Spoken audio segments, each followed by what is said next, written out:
3 invités avec nous chaque soir pour décrypter les mouvements de la planète marché. Gilles Bazichir est à nos côtés, le président d'Equity GPS. Bonsoir Gilles. Bonsoir. Merci d'être là. Merci à Anthony Morlet-Lavidali de nous accompagner également. Bonsoir Anthony. Bonsoir Grégoire. Vous êtes économiste au pôle macro-conjoncture de Rexecode et François Chollet est avec nous également. Bonsoir François. Bonsoir. Ravi de vous retrouver. Vous êtes directeur général de Montségur Finance. Les marchés et le risque géopolitique, c'est une histoire qui revient régulièrement. On sait que les marchés sont souvent quand même réticents à pricer des risques extrêmes de queue de distribution et le risque extrême d'un embrasement généralisé de la région du Moyen-Orient semble à ce stade être contenu. Néanmoins, il faut quand même se poser la question des points de vigilance qu'on peut avoir sur cette situation, et notamment quand on se place dans la sphère macroéconomique et financière.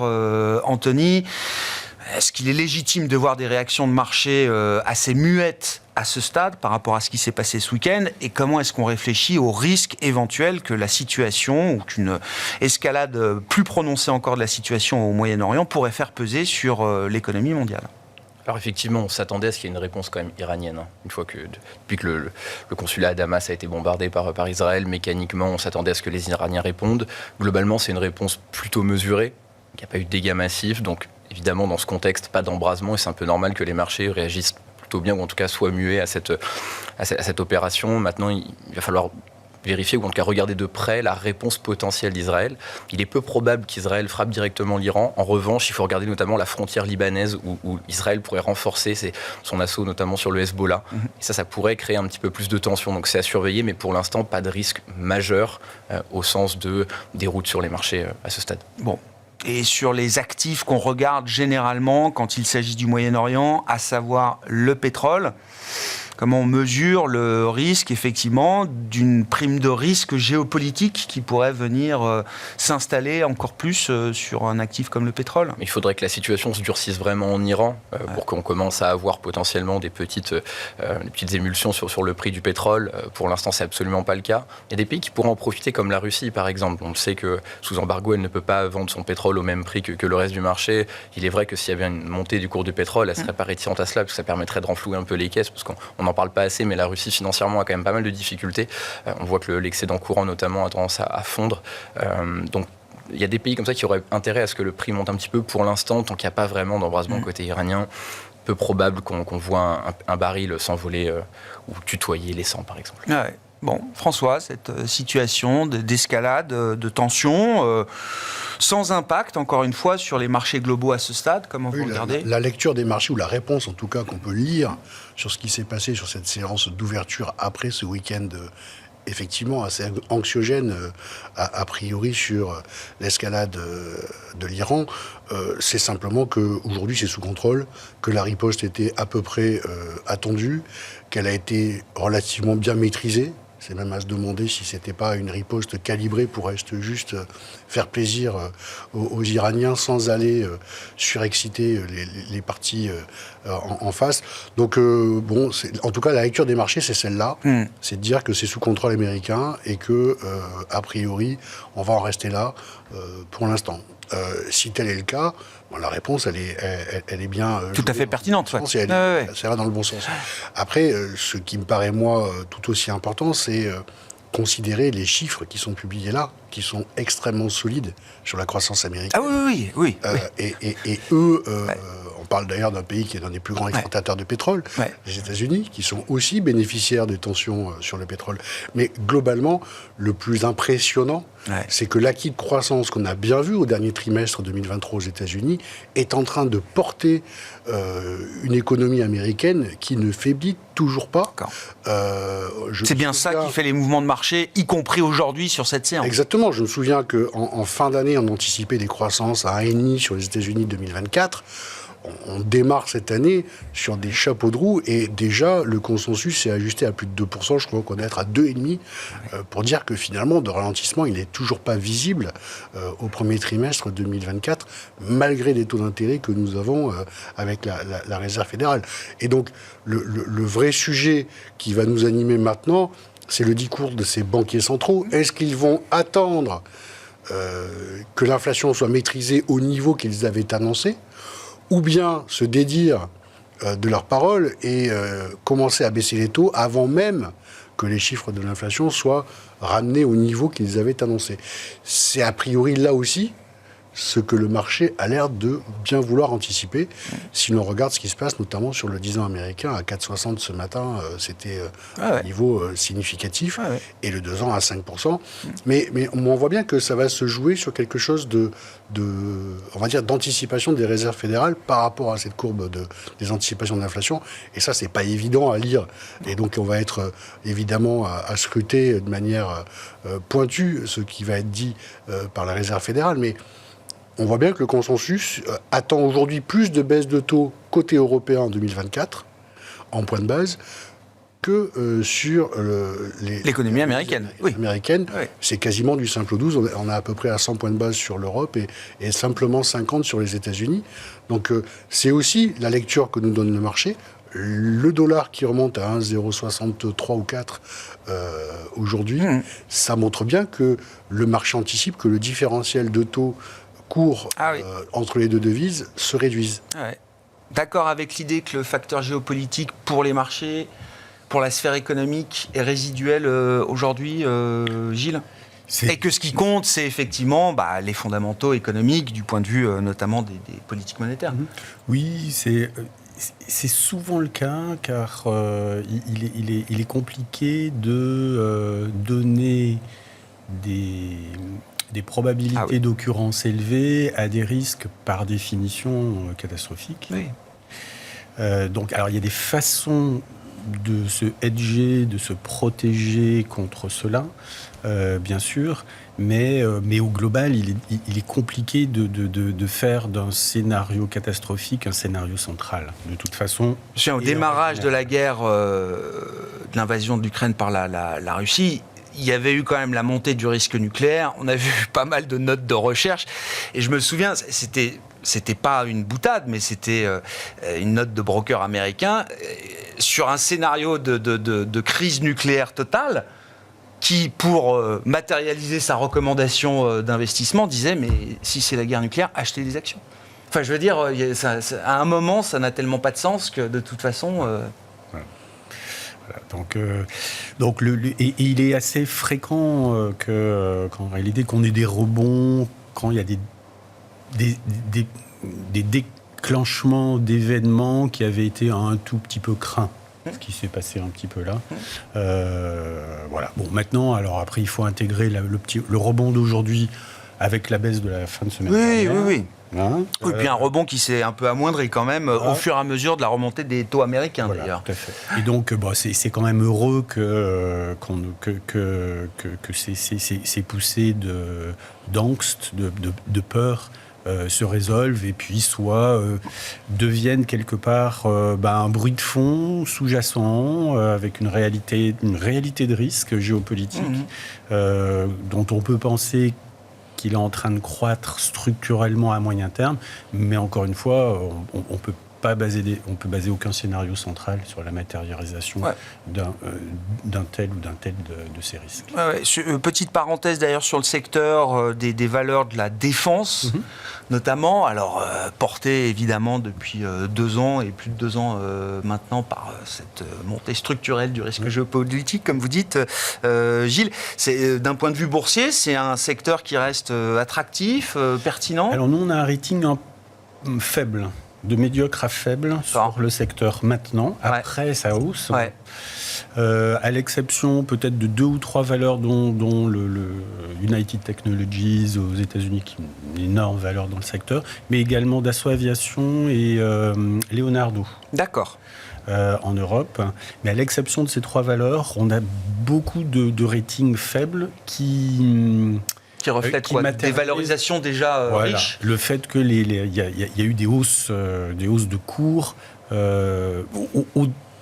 bien supérieures aujourd'hui à ce stade à la hausse à la fois de la réalité des résultats ou des performances économiques plus largement des entreprises, mais également supérieures aux anticipations à court terme qu'on peut avoir.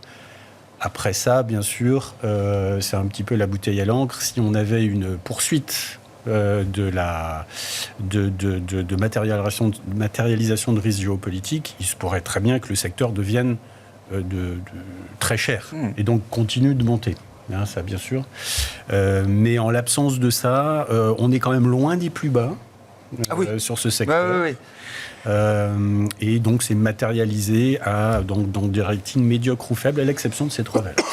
Bon, une manière de regarder aussi le secteur, c'est de voir les budgets de défense demain, j'imagine, Anthony, avec potentiellement aussi un avant-après 5 novembre. Je parle bien sûr de l'élection américaine et des budgets de défense, notamment en Europe, qui font partie des budgets pour lesquels la tendance structurelle sera à la hausse. Il n'y a pas de doute là-dessus. Complètement. Ouais. On le voit en France, mais on le voit également en Allemagne, qui était quand même un petit peu le dernier de la classe de ce point de vue-là, avec sa plus grosse valeur qui est Rheinmetall, qui fait plus de 150%. Donc on voit bien que la commande publique va jouer un rôle majeur pour le secteur. Et il est évident que ça va doper les résultats. Et puis je pense que ça, c'est structurel, comme on le disait. C'est-à-dire qu'on est rentré dans une phase où on a quand même des tensions géopolitiques qui sont exacerbées un peu partout, entre les États-Unis et la Chine, au Proche-Orient, entre la Russie et l'Ukraine. On en a vraiment, ça se multiplie et on apprend à vivre avec ça. Les marchés apprennent à vivre avec cela. Bon, et investir dans la dépense, c'est de la croissance pour demain ? Non mais blague à part, il y a des multiplicateurs importants. Si c'est de la dépense publique qui doit initier effectivement l'augmentation de ces budgets de défense, c'est un potentiel de croissance en plus pour des économies qui y participeraient ? Alors c'est amusant quand on regarde les études justement sur les dépenses militaires, on a plutôt tendance à observer des multiplicateurs élevés, ça c'est vrai. Alors il faut faire attention, parce qu'il y a des études qui trouvent des signaux un peu contraires, mais en moyenne, c'est plutôt ça.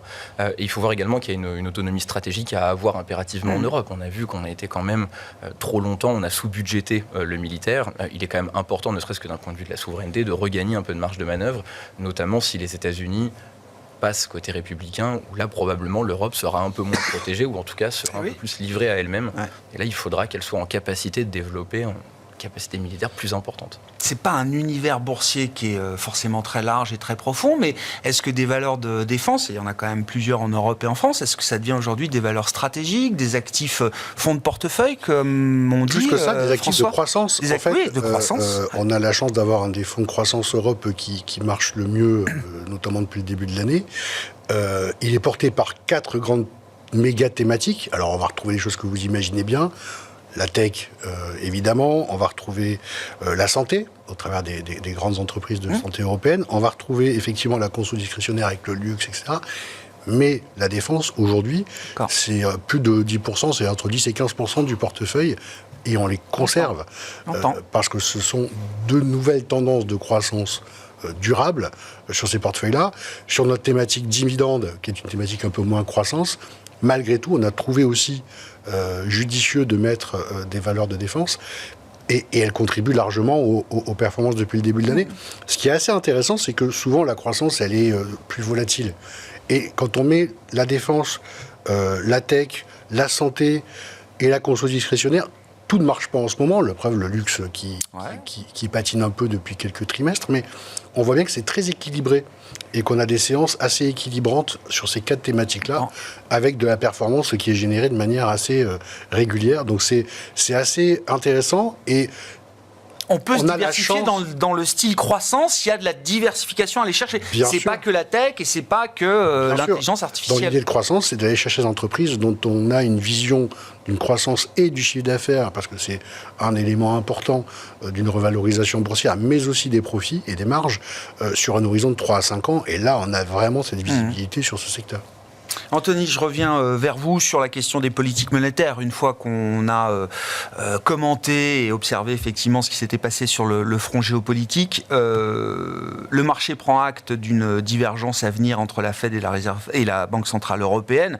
Il est temps de diverger, disent même clairement et explicitement certains banquiers centraux européens. Diverger de quelques mouvements, c'est une chose. Où est la limite éventuelle entre ce que peut faire la Banque Centrale Européenne en solo, en s'affranchissant de ce que prévoit ou prévoyait de faire la Réserve fédérale américaine ? Ça, c'est le vrai sujet. C'est-à-dire qu'on voit bien que l'histoire européenne se raconte assez bien. On a une activité qui est complètement atone. Donc, on voit bien qu'en juin, il y aura très probablement une première baisse de taux. Le gouverneur Villeroy de Galhau, l'a encore esquissé à moitié mot, on va dire, ces derniers jours. Donc, l'histoire se raconte bien en Europe. Aux États-Unis, la Fed est quand même très embêtée, puisque le plus gros risque pour elle, c'est le risque de sa crédibilité. Elle ne souhaiterait surtout pas faire machine arrière, c'est-à-dire baisser trop tôt les taux d'intérêt pour ensuite devoir même les réajuster. Ça serait quand même une erreur assez importante, notamment, surtout que le mouvement inflationniste a été assez mal anticipé, donc il ne faudrait surtout pas faire l'erreur, j'allais dire symétrique ou opposée, au moment de la désinflation. Et je vois aux États-Unis un risque majeur, ce serait un peu le scénario du pire, mais qui ne me semble pas complètement écarté. C'est un scénario dans lequel l'activité résiste, c'est un peu ce qu'on voit aujourd'hui, et une productivité qui ralentit. Puisque si on a une désinflation aux États-Unis quand même depuis un an, c'est essentiellement parce qu'on a eu des gains de productivité massifs. Les coûts salariaux unitaires en 2023 ont quasiment pas augmenté, enfin entre le T1 et le T4, c'est quasiment plat. Ça, c'est la productivité qui a permis ça. Si la productivité ralentit, les coûts salariaux unitaires vont repartir à la hausse, et là, il y a danger. Ça, c'est un peu le scénario du pire. Normalement, l'activité devrait quand même ralentir un petit peu, même si elle restera très forte, comme on l'a dit. Probablement qu'on sera au-dessus des 2%, mais ça devrait quand même se tasser un petit peu, notamment si on a moins d'impulsion budgétaire. On le voit quand même, il y aura un déficit important cette année, mais il sera probablement bien moindre que ce qu'on a connu en 2023. Ça devrait quand même peser sur la croissance. En tout cas, le deuxième semestre devrait être quand même de moins bon en acabit que ce qu'on va connaître au premier semestre. Et donc, c'est pas encore complètement joué d'une certaine manière pour la Fed. Je m'explique. La Fed a encore la capacité de délivrer quelques baisses de taux, je ne sais plus combien, mais en tout cas de délivrer au moins une première baisse de taux au cours de cette année 2024. Complètement. Normalement, il y a au moins une baisse de taux attendue, 2 probablement. Mais encore une fois, ça dépendra vraiment des données qu'on va avoir sur les prochains mois. S'ils ne sont pas de bonne facture, ça va être une vraie question et on n'est pas sûr que la Fed baisse les taux à terme. C'est vraiment une possibilité aujourd'hui qu'on ne peut plus écarter. Qu'on écartait avant, aujourd'hui c'est plus le cas. C'est de nouveau sur la table, il est possible qu'on n'ait pas d'assouplissement monétaire aux États-Unis en 2024. Comment vous regardez ce renversement total de situation, partant de 6-7 baisses de taux qui est anticipée à peu près pour toutes les banques centrales d'ailleurs en début d'année. Il y avait quand même l'idée même que la Fed allait être le leader des baisses de taux, coupant dès le mois de mars, qu'ensuite la BCE, la Banque d'Angleterre pourrait suivre. Là, le schéma est complètement renversé dans tous les domaines, en termes de nombre de baisses de taux et en termes de qui va démarrer en premier, puisque c'est désormais la BCE qui est attendue pour prendre ses responsabilités en première le 6 juin prochain. Oui, alors, pour moi, le facteur majeur qui explique cela, c'est la croissance économique, ce qui avait été mentionné par François, la surprise en matière de croissance économique. Surprise qui est, comme toujours avec le recul, on peut toujours tout dire, mais qui est quand même pas une énorme surprise en tant que telle si on considère l'ampleur et la permanence de la stimulation fiscale. Et ça, c'est le premier point. Le deuxième point, c'est toujours le doute sur à partir de quand des taux élevés et un début de QE arrivent à faire grincer effectivement l'économie et la ralentir. Parce que le sujet est autant dans l'ampleur de la dette que dans le coût du service de la dette. Or, les opérateurs, les agents économiques, quels qu'ils soient, y compris les États, sont à courte vue. Quand les taux sont à zéro, ils sont à zéro et ça aide beaucoup les structures financières.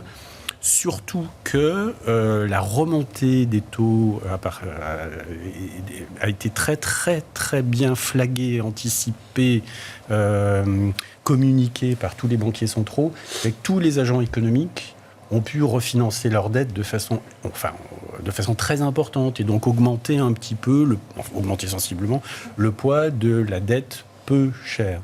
Et donc tout ça, ça fait que la croissance, la hausse du coût du service de la dette qu'on est en train de commencer à voir, se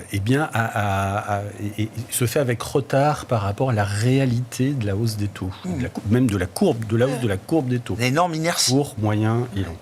Et donc c'est là un petit peu le sujet, et c'est pour ça que les banquiers centraux sont data dependent. C'est que je pense qu'il serait légitime d'imaginer, de penser raisonnable qu'ils n'hésiteront pas à baisser les taux assez vite, les taux courts assez vite, si on a un ralentissement. Ça, oui. Voilà. Comme on l'a pas, eh bien, est-ce qu'il est si déraisonnable que ça qu'ils gardent un petit peu de mou et qu'ils gardent de la poudre sèche et des capacités d'intervention pour quand cela sera le cas, et ça viendra nécessairement.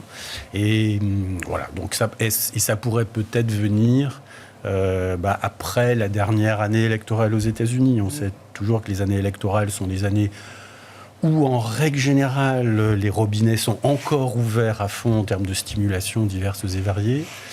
C'est le cas encore là, cette année, mais c'est pas anormal, hein, bien sûr. Voilà, donc est-ce que c'est le moment pour redonner du mou, énormément de mou en termes de politique monétaire? Voilà. Ah, énormément, non. Voilà, non. Voilà, la réponse est là. Mais oui. C'est ce petit fine-tuning. Et là, donc, il est probable que quelque part, la Fed a bien manœuvré parce qu'ils ont donné le signal d'un pivot à venir. Il y a assez longtemps maintenant, hein, il y a quelques trimestres. 2 trimestres. Décembre, oui. 2 trimestres, Ouais. voilà. Okay, 2 petits trimestres, Ouais. d'accord. Et puis pour l'instant, le marché monte ou se maintient sur le narratif de la future baisse des taux. Oui. Le marché est tenu en haleine par cette idée qu'il y aura à un moment quelques baisses de taux, une recalibration du réglage de la politique monétaire. Et selon notre ABAC, les marchés deviennent de plus en plus chers quand même, hein, avec ces espoirs-là. Donc il est possible qu'on ait, comme souvent, une petite déception si et quand la baisse des taux viendra, peut-être, en termes d'effet sur les marchés, en se disant, voilà, c'est derrière nous, on sait que ça va venir. On sait que ça va venir de façon douce et il est possible qu'il y ait un petit écho négatif à ce moment-là. Mais bon, disons que ça c'est un schéma, c'est notre schéma central. Mais bien sûr, il faut être à l'écoute de toutes les autres opportunités. Ouais. Toutes les autres, François, c'est quoi la limite du high for longer? C'est-à-dire, on va maintenir les... on voit sur une séance comme celle-là, à la fois le marché regarde les ventes au détail comme étant positif, évidemment. C'est une évidence que la croissance et que la croissance nominale est toujours plus forte que ce qu'on imaginait aux États-Unis. Et en même temps, 4,65 sur le... oui, mais on voit que 4,65 sur le 10 ans américain, on voit tout de suite quand même la réduction du rythme de hausse des actifs risqués et des marchés actions sur ces considérations également. On est d'accord. Il n'empêche que le fondamental, pour le coup, c'est la santé et les profits des entreprises. Ouais. Et qu'à chaque fois qu'on s'est reconnecté sur ces fondamentaux, à chaque trimestre, à chaque publication, c'est là qu'on a inscrit les sommets sur les marchés. Et là, les résultats du T1, ils vont venir valider ce que le marché a anticipé, l'idée que la croissance nominale va être plus forte pour plus longtemps, notamment aux États-Unis. Ça va se retrouver là dans les résultats du premier trimestre ? Probablement. Ouais. Les chiffres macroéconomiques sont...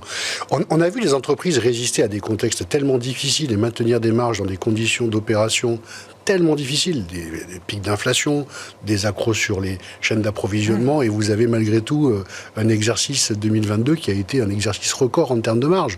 2023, on pensait qu'il y aurait des surprofits qui s'annihileraient. Post cette phase un peu particulière. Et en vérité, c'est qu'on a continué à progresser en termes de profit en Europe, y compris. Et 2024, pour l'instant, le marché ne révise pas à la baisse, voire même légèrement à la hausse, les perspectives de profit pour 2024. Et donc, en Europe, par exemple, quand on parle de multiples de valorisation, ceux-ci ne sont pas particulièrement tendus par rapport à cette masse de profits et à la constitution de ces profits. Si vous regardez aux États-Unis, le marché est cher. Il a toujours été par rapport au marché européen, il y a toujours eu cette prime, on va dire 2 points de PE à peu près. Là, c'est un peu plus. Est-ce que c'est justifié par la qualité des entreprises qui font les indices ? Pour l'instant, la réponse est profits, oui. Ça, ouais. Les grands gagnants, on les connaît. On a un marché qui arrive à se rééquilibrer sans perdre beaucoup de terrain. On parlait des 7 magnifiques, on voit bien les moins de 30% sur Tesla, on voit bien la correction sur Apple, on voit bien... Du coup, on n'en parle plus. On voit ces arbitrages qui opèrent, mais qui n'empêchent pas la performance globale du marché dans son ensemble. C'est-à-dire qu'il y a une diffusion quand même ? C'est une diffusion de la performance, c'est un marché qui est assez raisonné. Et puis, on parlait des taux d'intérêt, mais imaginez-vous Apple et sa trésorerie qui se compte en centaines de milliards de dollars, qui place ça à 5,25% tous les ans. C'est quand même quelque chose qui aussi est confortable. Et quand vous avez les grands groupes américains qui ne sont pas du tout endettés, voire même qui sont même riches de trésorerie pléthorique, eh bien, vous avez une contribution au compte de résultats financiers qui est assez significative par les taux d'intérêt que vous avez là. Donc, on va pouvoir conjecturer, etc. Mais ce que je veux dire, c'est que le message, c'est qu'on peut avoir une pause sur les marchés, elle est même déjà en place. Oui, ça fait une semaine, 10 jours. Le changement de régime, on le voit bien sur la volatilité, on voit qu'il y a un peu de fébrilité. En même temps, dans le calendrier, c'est assez normal. Et on n'est pas encore en mai, on est avant publication, et c'est assez normal d'avoir cette pause à cette période de l'année. Il n'empêche quel parcours sur les 6 derniers mois, c'est tout à fait extraordinaire. Et à chaque fois qu'on a des reculs, force est de constater qu'on a des investisseurs qui viennent en masse acheter sur le marché parce qu'ils n'ont simplement pas pris le train. Et cette logique-là, toute chose égale par ailleurs, il n'y a pas de raison qu'elle change avec les retours de volatilité qu'on peut observer depuis une semaine, 10 jours. Je pense que les statistiques montrent que c'est au-dessus de 23 ou 25 de volatilité qu'on a des changements de flux de la part des investisseurs sur les marchés.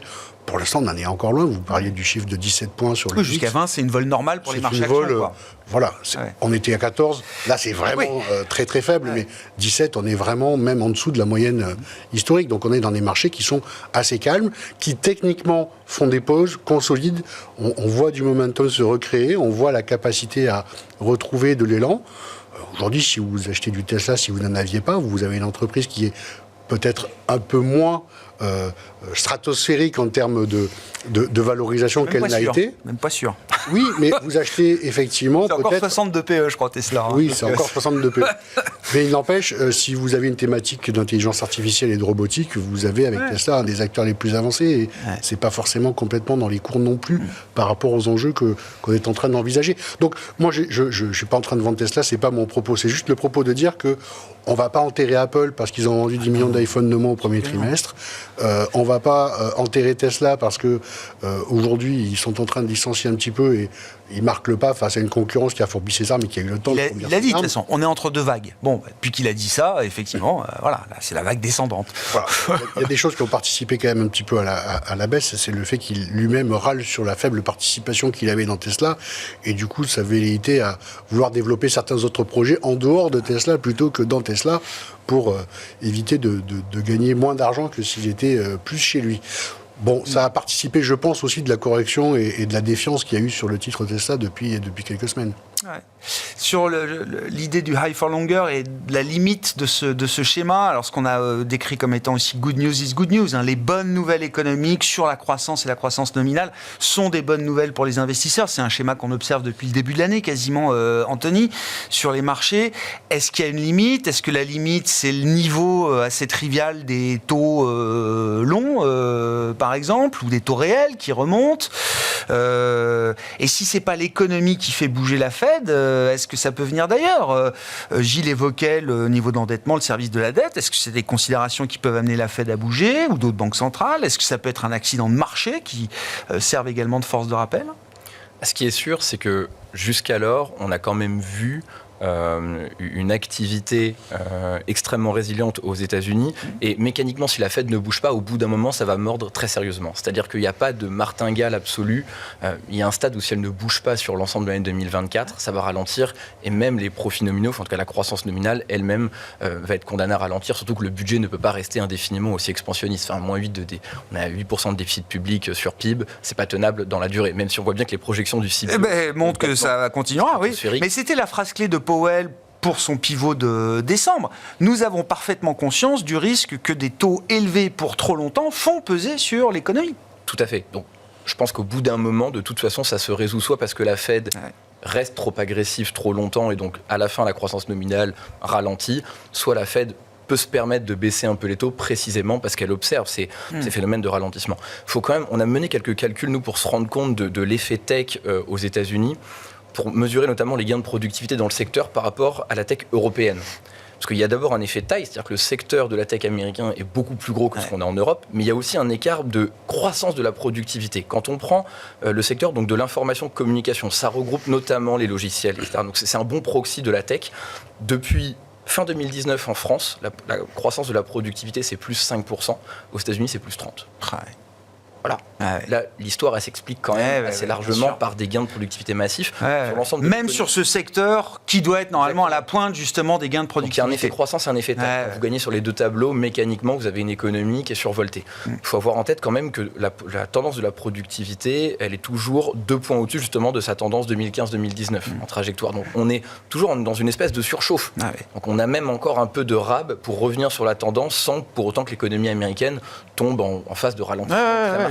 Donc il reste de la place pour la Fed pour maintenir encore un petit peu ces taux à ce niveau-là, de manière ne serait-ce qu'à recalibrer l'économie. Pour l'instant, on est toujours dans une phase où on continue d'être surpris, ce qui est quand même... Et ça veut dire, est-ce que le lien entre macro et micro est aussi direct que ça ? On continue d'être surpris par la force de la croissance nominale américaine, et donc on peut s'attendre à des résultats d'entreprise au global qui resteront bons, avec des marges peut-être toujours proches des sommets. Ce qui est sûr, c'est que quand on regarde même le cash dans les entreprises, donc le patrimoine liquide, même déflaté, il reste lui aussi bien supérieur à sa tendance pré-Covid. On parlait du service de la dette. Pourquoi est-ce qu'effectivement ça n'a pas mordu sur l'activité des entreprises ? Parce que précisément, elles ont des revenus financiers où elles ont fait du cash management en le plaçant à des taux très élevés à court terme.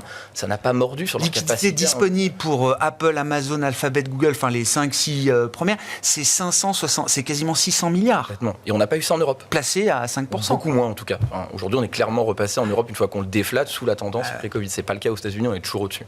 Donc pour l'instant, on est toujours dans quelque chose de très vertueux qui s'auto-alimente venant de la trésorerie de ces entreprises. Il faut quand même pas, par contre, exclure le moment où ça pourra se dégrader un peu plus rapidement. C'est-à-dire qu'on est continuellement surpris, mais il peut y avoir un moment où la machine se grippe non linéaire. Rapidement. C'est ça. C'est toujours le problème on s'attend toujours à des ralentissements progressifs. Il ne faut pas être trop ambitieux sur la trajectoire de ralentissement. Tous les scénarios sont encore un peu possibles. Et chaque mois, on regarde de plus en plus dans le détail les chiffres d'emploi, d'inflation, pour essayer de regarder les petits craquements ici et là. Non, mais il y a des petites poches de faiblesse. Mais c'est vrai qu'au global, l'image reste encore spectaculaire. Surtout quand le reste du monde ne va pas très bien.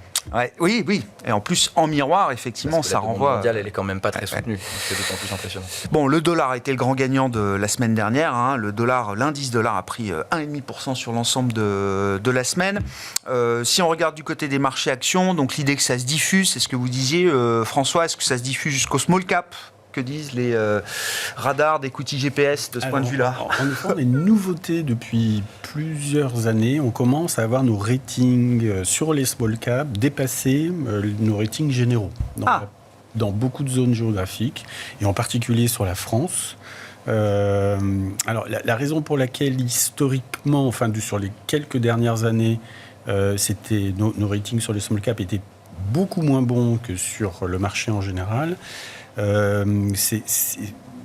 c'était le fait que les perspectives de croissance étaient plus importantes sur les très très grosses entreprises qui pouvaient mettre en place des tas de choses que ne peuvent pas, qui ne sont pas je dirais dans la palette des possibles pour les petites capitalisations. Ça, c'était sur les dernières années, ça. Oui, mais point important, parce que le cas d'investissement structurel des small caps était de dire ce sont des boîtes qui ont plus de croissance que les large caps en général. Mais sur les dernières années, ça n'a pas été le... Alors c'est vrai qu'elles ont potentiellement un peu plus de croissance quand elles sont petites, sauf que on a vu en fait une inversion de ce principe ou de cette hypothèse quand on a vu, dans le domaine de la technologie au niveau mondial justement, les plus grosses arrivent à investir et à stimuler leur propre croissance et quelque part à faire disparaître les concurrents, ou en tout cas à asphyxier les concurrents. Donc en plus de ça, il y a quand même un autre élément qu'il faut apprécier, je pense, c'est la mondialisation de la gestion et la mondialisation de l'épargne. Les investisseurs voient leur intérêt à avoir une exposition mondiale aux actions, où qu'ils soient positionnés dans le monde. Et les gestions les plus dynamiques capturent cette capacité à aller choisir les meilleures valeurs, pas seulement dans une région, dans un pays. Se déployer mondialement. mondialement, parce que c'est maintenant possible. On peut apprécier les entreprises au niveau global et mondial, même de façon assez fine, et sans forcément être présent ou avoir 500 analystes comme il y a 20 ans. Hein. Et donc ça, ce phénomène-là, en fait, a contribué également à mettre sur les radars des très belles entreprises mondiales qui ont été énormément achetées par les grands investisseurs institutionnels. Et là, on a l'impression que ce phénomène, alors je ne sais pas si ce phénomène est terminé, mais en tout cas, les small caps ont sous-performé de façon assez impressionnante. Elles ont recommencé à monter, mais elles ne surperforment pas clairement. Et là, il me semble que le dernier obstacle peut-être à une surperformance éventuelle future des small caps, ça va être l'arrêt de la hausse des taux longs. D'accord. Ouais. Les small caps sont souvent demandeuses de prêts, en règle générale, ont moins de free cash flow. Et donc sont peut-être plus sensibles que les très très grands groupes. On l'a vu sur la semaine dernière, sur la remontée des taux, c'est le Russell et c'est les indices small qui payent le plus lourd tribut. Voilà. Mais vous dites, il y a quand même devant nous, en tout cas, la possibilité pour ce segment-là de marché de rattraper, de recoller. Il y a un potentiel qui s'est reconstitué de performance relative, mais il se matérialise pas encore. Et le potentiel est là, à mon avis. Bon, François, sur cette question qui devient éternelle, là. Hein. Moi, j'étais revenu sur 2 ou 3 convictions de fin d'année que j'avais apportées sur ce plateau, qui étaient les small caps, qui étaient les foncières cotées, les deux dans une thématique de baisse des taux à venir en 2024. Et j'en ai une petite troisième que je vous donnerai peut-être à la fin. Sur les small caps, je suis d'accord avec tout ce que vous avez dit, c'est-à-dire que difficulté d'accès au crédit, on passe par les banques. Quand on est une PME, on passe pas par le marché. Donc, quand ça se ferme plus fort que pour les autres. Souvent, vous êtes plus domestique, c'est-à-dire vous êtes plus dépendant d'une zone économique qui est la zone euro, qui est plutôt en état de faiblesse par rapport aux États-Unis ou même par rapport à la croissance mondiale. Et puis, vous avez ces flux d'épargne qui ont totalement déserté cette classe d'actifs, peu liquides, très peu suivis par les analystes financiers, souvent quelques fonds, mais qui ont vu leurs encours de gestion active fléchir de manière considérable. Donc, ça n'intéressait plus personne. Fin d'année, novembre-décembre, c'est quelque chose d'assez saisonnier sur les small caps. On a souvent des rattrapages et de l'habillage de fin d'année parce que quand on va parler avec le banquier, on a besoin d'avoir un cours de bourse à peu près tenu pour négocier ces échéances et ces covenantes bancaires. Souvent, on a cet effet-là sur les small caps.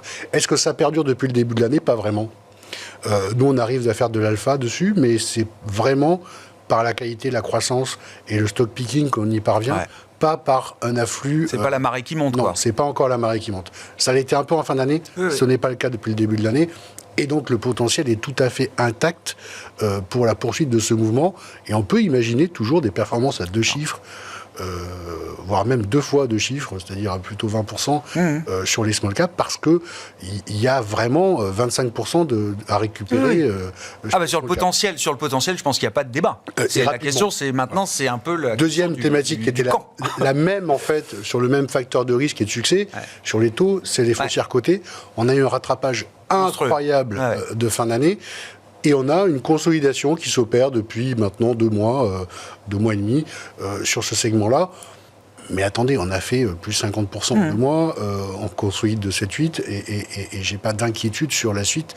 C'est-à-dire que la décote qui s'est créée est tellement importante que on a vu que l'opérationnel était stabilisé, on a vu que les capacités de refinancement étaient de nouveau présentes pour ce segment-là, parce que c'était une des craintes, la capacité des foncières à retrouver de la liquidité sur les biens, du financement auprès des investisseurs. On a vu des Unibail accéder au crédit à de très bonnes conditions. On a vu des publications de Vonovia ou de Legg en Allemagne, qui sont les gros poids de l'indice, elles aussi plutôt rassurées. Donc, plutôt confiant sur cette thématique-là. Et le troisième ? Le troisième joker, c'est quelque chose qu'on a rentré en février. On a fait un peu de Chine, figurez-vous. Parfait, parce qu'on va terminer sur la Chine. Donc, pour l'instant, c'est pas un pari qui délivre beaucoup de performances, mais il n'empêche qu'il en délivre. En tout cas, on n'a pas revu les points bas qui ont été marqués sur la Chine, et ça, c'est plutôt rassurant pour la suite. Je crois que le marché n'attend pas des choses miraculeuses pour revaloriser la Chine, vu les niveaux de valorisation, puisque là, on est très très loin de ce qu'on connaît par ailleurs, et le désamour des investisseurs, il est total. Est-ce que, Anthony, pour conclure avec vous sur cette question, est-ce que, au moins d'un point de vue conjoncturel, et on aura, je le dis, J'allais dire la première estimation, non, il n'y en a qu'une, le PIB chinois pour le premier trimestre qui sera publié cette nuit. Est-ce que la Chine peut afficher une croissance supérieure à ce que tout le monde attend aujourd'hui ? À titre personnel, je pense que la croissance sera un peu au-dessus du consensus. Elle sera meilleure qu'attendue pour le premier trimestre. On a vu quand même des signaux un peu meilleurs sur la consommation, notamment lors du Nouvel An. Ça a eu tendance à se poursuivre, donc ça se raffermit un petit peu. C'est pas non plus la grande extase sur la consommation. Juste un chiffre assez impressionnant. On se rend compte que depuis 2019, 3/4 de la croissance de la production industrielle en Chine a été exportée et seulement 1/4 a alimenté la croissance domestique. Donc ça montre bien un peu à quel point ils ont besoin du marché extérieur et de l'export pour continuer de croître. Et les profits industriels, il ne faut pas oublier qu'ils ont été en repli en 2022-2023. C'est juste normal d'avoir des bourses qui s'effondrent quand vos industriels ne font pas de profit et que la rentabilité est très faible. C'est un gros sujet de rentabilité. Stratégie volume versus stratégie marge. Et ça affaiblit beaucoup les banques. Donc il faut être très vigilant sur les banques chinoises. Olaf Scholz, oui, déjà la dernière fois vous étiez assez méfiant sur effectivement les banques chinoises. Olaf Scholz qui est en visite solo à nouveau en Chine pour 3-4 jours là. Quels sont les termes de l'échange entre le chancelier allemand et son premier partenaire commercial ? Et l'Allemagne s'est basée sur une stratégie à double face, si je puis dire. C'est des exportations d'une part allemande vers la Chine qui ont été massives, qui ont dopé le modèle mercantiliste allemand, et également des entreprises très puissantes allemandes qui sont implantées en Chine pour développer leur production. Le premier n'est plus du tout au rendez-vous. On regarde les exportations chinoises depuis fin 2019. En volume, c'est moins 15% vers la Chine.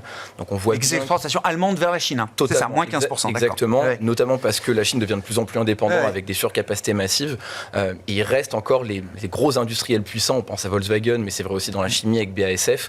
On voit qu'il faut encore défendre les intérêts de ces entreprises allemandes sur le sol chinois. Et c'est pour ça que Scholz est sur une position beaucoup plus douce et en tout cas conciliante avec la Chine que ne peut l'être le reste des pays européens, parce que les intérêts sont... C'est tout l'enjeu de savoir si on parle d'une même voix, s'il y a des dissonances entre Volkswagen, la Commission et... c'est 40% de ses ventes en Chine.